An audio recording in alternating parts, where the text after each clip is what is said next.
Hello students. हमने पिछले video में पढ़ा थे ईटिंग डिसऑर्डर्स की भोजन से संबंधित विकृतियां कौन कौन सी होती हैं और क्या उनके कारण होते हैं।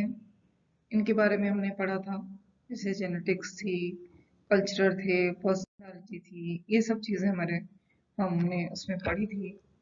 आज हम पढ़ेंगे उसके प्रकारों के बारे में, जैसे कि हम इस चित्र में देख पा रहे हैं कि एनोरेक्सिया है, बुलिमिया है। बेसिक जो दो प्रकार होते हैं वो हमारे एनोरेक्सिया नर्वोसा तथा बुलिमिया नर्वोसा होते हैं, और बाकी अन्य अदर टाइप्स होते हैं जैसे पिक ईटिंग, बिंज ईटिंग। ये सब हमारी ईटिंग के डिसऑर्डर्स हैं। कारण में हम बॉडी डिस्मॉर्फिया कह सकते हैं, media control, depression, low self esteem, anxiety, mental illness, perfectionism, guilt, peer pressure, ये सब हमारे ईटिंग डिसऑर्डर्स के कारण हो सकते हैं। अब हम सबसे पहले आते हैं एनोरेक्सिया नर्वोसा के ऊपर। एनोरेक्सिया नर्वोसा जो है एक तरह से जाना पहचाना जो है भोजन विकृति है, जानी पहचानी।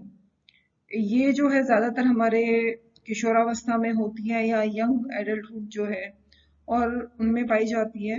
लेकिन ज्यादातर ये महिला पुरुषों की अपेक्षा जो है महिलाओं को प्रभावित करती है। जो इस विकार से पीड़ित लोग होते हैं वो अपने आप को ऐसा महसूस करते हैं कि वो ओवरवेट हैं, है कि उनका वजन बहुत ज्यादा है, लेकिन जबकि वो अंडर वेट होते हैं। और उनको लगता है कि वो अपने वेट को लगातार मॉनिटर करते रहते हैं, डेली अपने वेट को नापना, खाने को अवॉइड करना, विभिन्न प्रकार के फूड, जैसे कि उनको लगा भाई मैं मीठा खाऊंगा तो मोटा हो जाऊंगा, मैं आलू खाऊंगा, चावल खाऊं तो मैं मोटा हो जाऊं। तो इस तरह कुछ सर्टेन टाइप्स, जो निश्चित प्रकार के कुछ फूड होते हैं, वो उनको बिल्कुल अवॉइड कर देते हैं।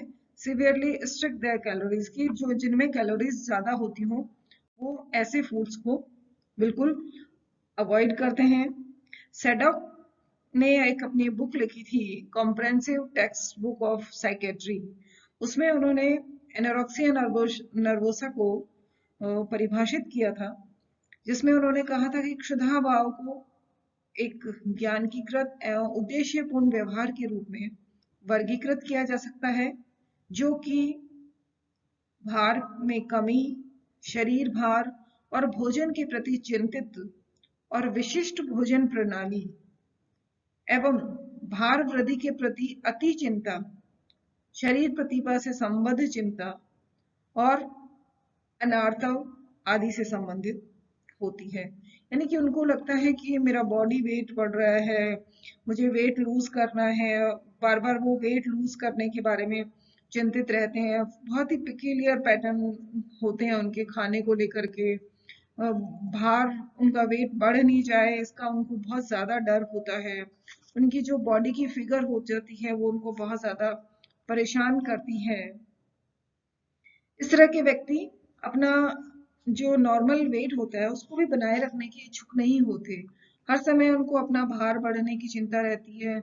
वो अपनी बॉडी तथा उसकी शेप को लेकर के एक अलग ही तरह की अवधारणा अपने मन में बना लेते हैं। DSM-4 में जो था, क्षुधा भाव शब्द जो था, उसको एक भ्रामक रूप में बताया गया, लेकिन धीरे धीरे विकृति जो थी, जब इसकी प्रारंभिक स्टेज होती है, प्रारंभिक अवस्था होती है, तो इसमें क्षुधा का भाव नहीं पाया जाता। यह कहा जा सकता है कि क्षुधा भाव जो है एक तरह से बॉडी इमेज के प्रति, अपनी बॉडी में कुछ डिस्टरबेंस नहीं हो जाए, उससे ज्यादा परिलक्षित होती है। व्यक्ति में दुबलेपन के प्रति जो अपना कठोर अनुसरण होता है वो पाया जाता है, चाहे व्यक्ति भूखा ही क्यों नहीं मर जाए। इसलिए अधिकतर जो है पुरुषों की अपेक्षा महिलाओं में देखी जाती हैं। कॉमन लक्षण जो होते हैं कि अपने आप को अपने जो हम उम्र जो लोग होते हैं या जो उनकी लंबाई के अनुसार जो लोग उनकी बराबर की हाइट के होते हैं, वो उनके साथ अपने आप को, अपने वेट को बार बार कंपेयर करते रहते हैं और अपने ईटिंग पैटर्न्स के प्रति बहुत रेस्ट्रिक्टेड होते हैं कि मुझे ये खाना है, यही खाना है, ये नहीं खाना है। बार बार उनको अपने वेट बढ़ाने को लेकर के बहुत ज्यादा टेंशन रहती है। उनका बिहेवियर जो एक बिना बात का, उनमें एक बहुत ज्यादा इंटेंस फियर डेवलप हो जाता है कि मैं ये खाऊंगा तो मेरा वेट गेन हो जाएगा। हर समय अपनी वेट गेन को लेकर के वो रेस्टलेस रहते हैं। अपने आप को हेल्दी वेट जो है मेंटेन करने की जो उनकी अनविलिंगनेस होती है वो उनमें दिखाई देती है। ये ये उस समय ज्यादा बढ़ जाती है जब गर्ल्स जो हैं उनमें एक ट्रांजिशन पीरियड होता है। जब वो गर्लहुड से लेकर के वुमनहुड में जाना शुरू करती है, उनका जब वो ट्रांजिशन पीरियड आता है तो उस समय उनकी कुछ साइकोलॉजिकल इश्यूज भी होते हैं, लेकिन उनमें वो ऑटोनॉमी चाहती हैं और उसके साथ साथ उनमें जो ट्रांजिशन पीरियड के दौरान जो कुछ प्रॉब्लम्स होती हैं उनमें वे अपने आप को जब हेल्पलेस फील करती हैं तो ये विकार ज्यादा उनमें बढ़ जाता है। देखा गया कि लगभग 5% महिलाओं में यह विकृति पाई जाती है और पुरुषों की तुलना में यह विकृति महिलाओं में लगभग 10 से 20 गुना ज्यादा पाई जाती है। वो जो है अपनी बॉडी की शेप को लेकर के उनका सेल्फ एस्टीम भी प्रभावित होता है। वो अपनी बॉडी इमेज को जो है डिसऑर्डर्ड होने की, यानी कि विकृत ना हो जाए, इसको लेकर के भी वो बहुत ज्यादा सीरियस रहती हैं। ऑब्सेसिव कंपल्सिव सिम्टम्स भी उनमें यहाँ दिखाई देते हैं। जो एनोरेक्सिया जो होता है उसमें सामान्यतः जो है देखा जाता है कि बाल्यावस्था जो है और जो किशोरावस्था, प्रारंभिक अवस्था है, उसमें जब ये लक्षण उत्पन्न होने लगते हैं तो उनमें लंबाई बढ़ने के साथ साथ उतनी उनके वेट में वृद्धि नहीं होती। शरीर के वेट जो है उसमें कमी ही पाई जाती है और वो अपने बीएमआई को कम से कम रखने का प्रयास करते हैं। बहुत लो कैलोरी का वो भोजन करते हैं या विरेचन वाली यानी पुर्जिंग मेथड्स को बनाते हैं। लैक्टिक जो मृदु विरेचक हैं, ड्यूरेटिक्स हैं, मूत्रवर्धक है, बहुत ज्यादा एक्सरसाइज करना है, व्यायाम करना है, वो ये सब काम करना शुरू कर देते हैं। इसी तरह जो है एनोरेक्सिया जो था उसको हम दो भागों में बांट सकते हैं। एक होता है रेस्ट्रिक्टिव टाइप जिसको कि हम प्रतिबंधित प्रकार कहते हैं और दूसरा है बिंज ईटिंग या पर्जिंग टाइप। पहला जो रेस्ट्रिक्टिव होता है इसके अंतर्गत व्यक्ति क्या करता है, डाइटिंग करना शुरू कर देता है या फास्ट करना शुरू, व्रत करना शुरू कर देता है या बहुत ज्यादा एक्सरसाइज करता है और इन सब चीजों के द्वारा अपने वेट को वो कम करने का प्रयास करता है। ऐसे व्यक्ति जो है ना तो जुलाब का प्रयोग करते हैं यानी विरेचक का है, पर्जिंग का प्रयोग करते हैं, ना ही वो बिंज ईटिंग करते हैं। सिर्फ डाइटिंग, एक्सरसाइज, फास्ट उसके द्वारा अपने वेट को मेंटेन करने का प्रयास करते हैं। दूसरा टाइप है binge eating and purging eating. इसमें जो है व्यक्ति या तो असतत भोजन करता है यानी कि थोड़ा थोड़ा खाता रहता है, थोड़ा थोड़ा खाएगा बार बार, या जुलाब लेता रहता है, विरेचन रहता है, या दोनों ही चीजों में व्यस्त रहता है। इसी के साथ साथ वो एनीमा भी लेना शुरू कर देता है। अब जो बात आती है कि इसका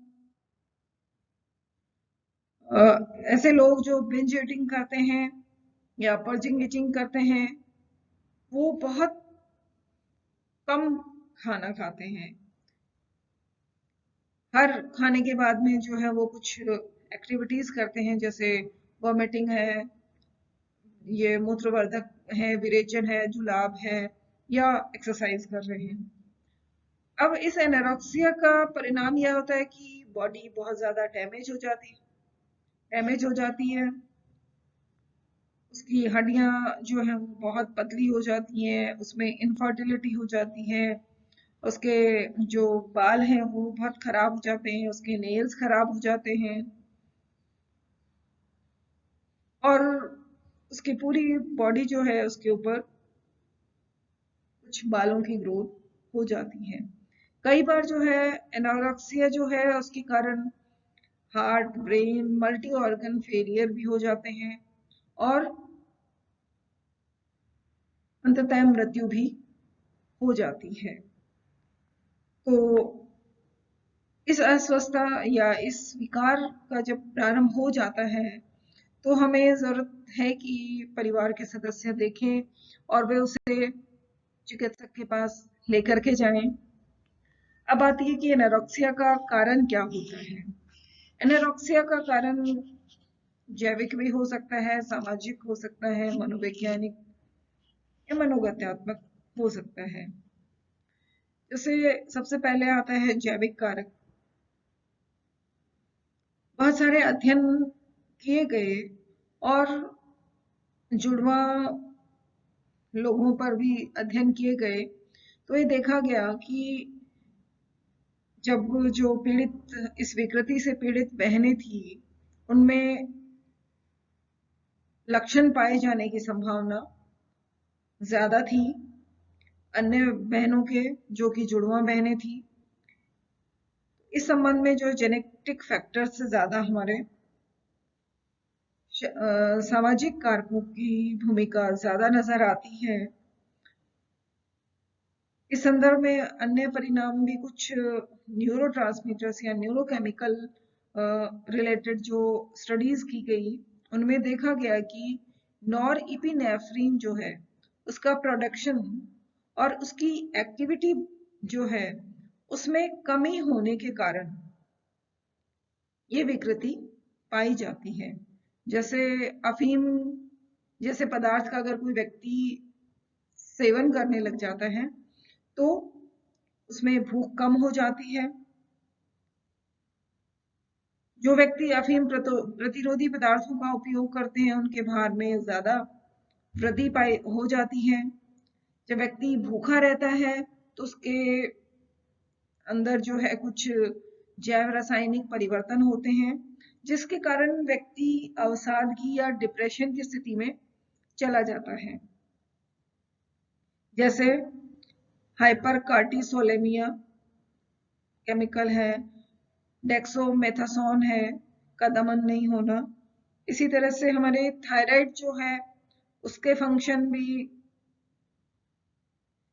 में कमी आ जाती है। इसी तरह पुनर्भरण पोषण जो है हम उसको अच्छा पोषण देकर के अच्छा पोषण देकर के हम इन विकृतियों को दूर कर सकते हैं। भूखे रहने से महिलाओं में जो है ल्यूटिनाइजिंग तथा गोनेडोट्रोपिन जो हार्मोन होता है उनका भी लेवल बहुत ज्यादा कम हो जाता है। सामाजिक कारक जो है हमारे समाज में देखा जाए कि लोग दुबलेपन या व्यायाम पे ज्यादा बल देते हैं। इसके लिए कोई पारिवारिक कारण उत्तरदायी नहीं है लेकिन फिर भी माता पिता से घनिष्ठतम संबंध होता है इस सब चीजों का कि जिन परिवारों के बच्चों में क्षुधा अभाव की विकृति पाई जाती है उनमें विशेष रूप से बिंज ईटिंग पाई जाती है यानी असतत भोजन करने की प्रवृत्ति पाई जाती है। बिंज ईटिंग डिसऑर्डर यानी बीईडी एक तरह से सामान्य विकृति है जिसको कि 1959 में अल्बर्ट स्टर्नकार्ड ने बताया था। इन्होंने इसको नाइट ईटिंग सिंड्रोम NES की संज्ञा दी थी क्योंकि रोगी जो है एक समय में सामान्य व्यक्ति की तुलना में रात्रि में या उस समय ज्यादा भोजन करता है जब उसको दुखी हो, बोर हो रहा हो या कोई डिप्रेशन हो या भूख ना होने पर भी आवश्यकता से ज्यादा वो भोजन कर लेता हो और बार बार वो खाता रहता हो, उसको कोई अपराध बोध हो, उसको छुपाने के लिए वो भोजन करता हो। या फिर बहुत ज्यादा टेंशन में हो तो वो बार बार भोजन करता है और जल्दी जल्दी भोजन करता है।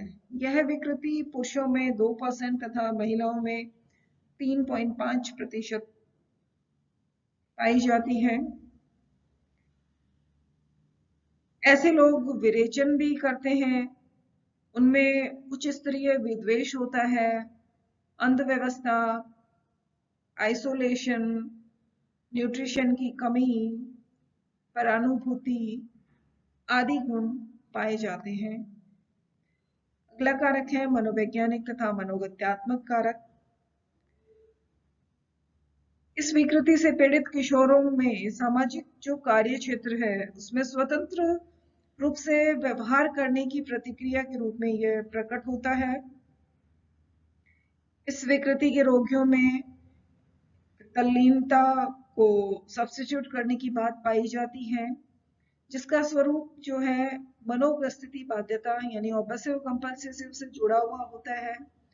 ऐसे रोगी जो है उनमें स्वायत्तता तथा आत्म व्यक्तित्व का अभाव होता है। ऐसे रोगियों को अनुभव होता है कि उनके माता पिता उन पे बहुत ज्यादा ध्यान देते हैं, इसलिए वो भोजन कम करना शुरू कर देते हैं, जिससे वो विशिष्ट या अपूर्व व्यक्ति बन सकें। उनमें अति साधारण व स्व अनुशासन संबंधी व्यवहार जो है वो विकसित हो जाते हैं।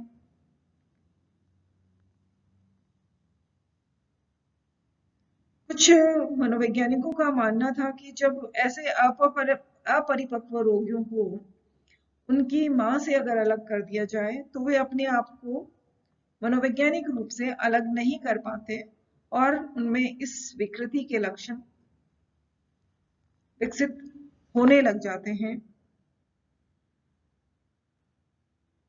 अगली विकृति आती है बुलिमिया नर्वोसा, यानी कि ये भी एक इम्पॉर्टेंट ईटिंग डिसऑर्डर है जिसको कि हम क्षुधा अतिशयता कहते हैं, जहाँ एनोरेक्सिया में भोजन कम करना प्रारंभ कर देते हैं। यहाँ पे भोजन की अतिशयता यानी कि सतत भोजन करने से कि लगातार भोजन जो है अधिक किया जाता है, खाने पे उसका नियंत्रण नहीं होता है। ये भी हमारी एडोलसेंस के दौरान या अर्ली एडल्टहुड के दौरान लोगों में पाया जाता है। ये भी less common among men than women, यानी कि ये महिलाओं में ज्यादा होता है। सैडॉक ने अपनी बुक में इसको परिभाषित किया था कि क्षुधा अतिशयता से तात्पर्य सतत भोजन से है, जिसका समान परिस्थिति और समान दशाओं में अधिकतर व्यक्तियों की तुलना में अधिक भोजन ग्रहण करने से है, जिसमें व्यक्ति को नियंत्रण खोने का प्रबल ज्ञान रहता है। यानी कि यहाँ पे असतत भोजन के साथ साथ व्यक्ति भार वृद्धि अपनी जो वेट है उसको बढ़ने से रोकने के लिए अनुपयुक्त पूरक विधियों का प्रयोग करता है। यहाँ उसमें कंट्रोल नहीं होता है। सामाजिक हस्तक्षेप तथा दैहिक असुविधा, जैसे उसके पेट में दर्द है या उल्टियां हो रही हैं, वो इन सब से जो है सतत भोजन को समाप्त कर देते हैं, जिसके कारण उसमें एक अपराध भावना, गिल्ट भावना, डिप्रेशन, उसको स्व विरक्ति आदि की भावनाएं उसमें उत्पन्न हो जाती हैं। ऐसे व्यक्ति जो है unusually large amount of food यानी कि स्पेसिफिक पीरियड ऑफ टाइम में, कुछ समय अंतराल में, कुछ विशेष पीरियड जो है वहां पे ज्यादा भोजन करते हैं कम पेनफुली, जब तक करते रहते हैं जब तक कि उनको कोई पेन नहीं होना शुरू हो जाए बहुत ज्यादा। You feel they gonna stop eating or control how much they are eating, यानी कि उनको पता ही नहीं होता, उनका कंट्रोल ही नहीं होता कि वो कितना खा गए हैं और लगातार वो खाते रहते हैं।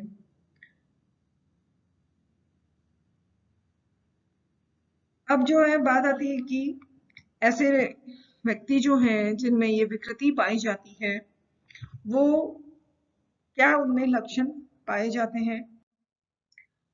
उनमें लक्षण है कि उनमें अपना कंट्रोल नहीं होता खाने के ऊपर, बार बार वो खाते हैं, और जबकि वो अपने वेट को गेन करने से बचने के लिए बार बार खाते हैं। ऐसे जो है उनमें सतत भोजन के जो है रिकरिंग एपिसोड पाए जाते हैं कि सतत कालावधि में भोजन की एक निश्चित रूप से समान कालावधि तथा समान परिस्थिति की तुलना में वो अधिक होते हैं। इसमें भोजन की यहाँ पे उनके नियंत्रण नहीं होता, जैसे व्यक्ति अपने आप को भोजन करने से नहीं रोक पाता, नहीं ये नियंत्रण कर पाता है कि उसको कितना खाना है, कितना क्या खाना है। ऐसे व्यक्ति जो है उनमें स्वप्रेरित वमन, विरेचक, मूत्रवर्धक औषधि, अनीमा या अन्य औषधियों का प्रयोग करके, व्रत रख के या व्यायाम रख करके अपने आप को वो फिट एंड फाइन रखने का प्रयास करते हैं। असतत भोजन का अनुपयुक्त पूरक जो है व्यवहार 2-3 महीने में व्यक्ति अपने आप को 1 से 2 बार ऐसा अवश्य उसके साथ घटित हो जाता है। ऐसे लोगों में इलेक्ट्रोलाइट्स का लेवल इम्बैलेंस हो जाता है, जैसे सोडियम, पोटेशियम, कैल्शियम, इन सब की मात्रा डिस्टर्ब हो जाती है, जो कि एक हार्ट अटैक या स्ट्रोक का कारण हो सकता है। वुल्मिया नर्वोसा के भी 2 प्रकार होते हैं, एक है पर्चिंग टाइप तथा non perching type. Perching type में जो है व्यक्ति एक नियंत्रित जो सेल्फ इंड्यूस वॉमिटिंग होती है, स्वप्रेरित वमन, उल्टी करना जिसको हम कहते हैं, या विरेचक का प्रयोग करता है मूत्रवर्धक जुलाब लेता है या अनीमा लेता है, इन सब का प्रयोग करता है। दूसरा है अविरेचन प्रकार। इसमें व्यक्ति अन्य कई अदर जो बिहेवियर्स होते हैं, कंपनसेटरी बिहेवियर्स होते हैं, उनको करता है, जैसे खा लिया लेकिन फिर उसने व्रत कर लिया या अत्यधिक व्यायाम कर लिया, इन सब का प्रयोग वो करता है। अब आता है बुलिमिया नर्वोसा के कारण कौन कौन से होते हैं। जैविक कारक, सामाजिक कारक तथा मनोवैज्ञानिक कारक। कुछ अनुसंधानकर्ताओं ने प्रयोग किया तो उन्होंने देखा कि सतत भोजन और विरेचन के चक्र को उन्होंने न्यूरोट्रांसमीटर के साथ जोड़ने का प्रयास किया, क्योंकि जब डिप्रेशन की हम दवाइयां लेते हैं, यानी एंटी डिप्रेशन ड्रग्स का उपयोग करते हैं, तो बुलिमिया नर्वोसा के लक्षणों में वृद्धि पाई जाती है, यानी कि भोजन करने की अधिकता के लक्षण उसको दिखाई देने पड़ते हैं। जो रोगी वमन का प्रयास करते हैं उसमें प्लाज्मा एंडोमॉर्फिन का लेवल उनमें बढ़ जाता है। सामाजिक कारकों में देखा गया कि जो बुलिमिया नर्वोसा के रोगी हैं उनमें एनोरेक्सिया नर्वोसा के रोगियों की भांति हाई अचीवमेंट वो लोग करना चाहते हैं। सामाजिक दबावों के साथ साथ उनका जो सोशल प्रेशर है उनके प्रति नौकरियां अपने आप को बिल्कुल फिट एंड फाइन बनाने की रहती है। ऐसे रोगियों में डिप्रेशन भी पाया जाता है। इस तरह के रोगियों में अपने परिवार में जो है अधिक कॉन्फ्लिक्ट पाया जाता है, और वो लोग ये अनुभव करते हैं कि उनके माता पिता उनके प्रति उपेक्षापूर्ण व्यवहार कर रहे हैं, यानी उनको नेग्लेक्ट कर रहे हैं। जैसा एनोरेक्सिया में था कि उन पे ज्यादा ध्यान दे रहे हैं, और यहाँ उन पे कि उपेक्षापूर्ण उनको नेग्लेक्ट किया जा रहा है, उनको रिजेक्शन का भाव अपने प्रति महसूस होता है। सामाजिक कारक, ऐसे जो किशोर हैं उनमें अपनी मांगों के प्रति अधिक कठिनाई वो लोग अनुभव करते हैं। ऐसे रोगी आउटगोइंग होते हैं, बहुत ज्यादा क्रोधी स्वभाव के हो जाते हैं, वो बहुत आवेगी भी हो जाते हैं। इन रोगियों में अल्कोहल के प्रति डिपेंडेंसी बढ़ जाती है, यानी कि वो अल्कोहल पे निर्भरता, यानी बहुत ज़्यादा अल्कोहल लेना शुरू कर देते हैं। इमोशनली लाइबिलिटी जो है वो उनमें आ जाती है। अनियंत्रित भोजन वो अनुभव करते हैं तथा ईगो डायस्टोनिक जो होते हैं वो बढ़ जाते हैं। उनमें हेल्प की आकांक्षा बढ़ जाती है कि लोग हमारी हेल्प करें, दूसरों से सहायता की अपेक्षाएं बढ़ जाती हैं। उनका अपने ईगो तथा सुपर ईगो पे कंट्रोल नहीं रह पाता है। इसी के साथ साथ वो सब्सटेंस डिपेंडेंस जो है उसके प्रति भी अपने इम्पल्सेस को कंट्रोल नहीं कर पाते हैं। तो ये हमारे बुलिमिया नर्वोसा के कुछ कारण थे। तो ये दो इम्पोर्टेंट टाइप्स थे हमारे ईटिंग डिसऑर्डर्स के। अगले वीडियो में हम और जो छोटे छोटे डिसऑर्डर्स हैं उनके बारे में पढ़ेंगे। तब तक के लिए धन्यवाद।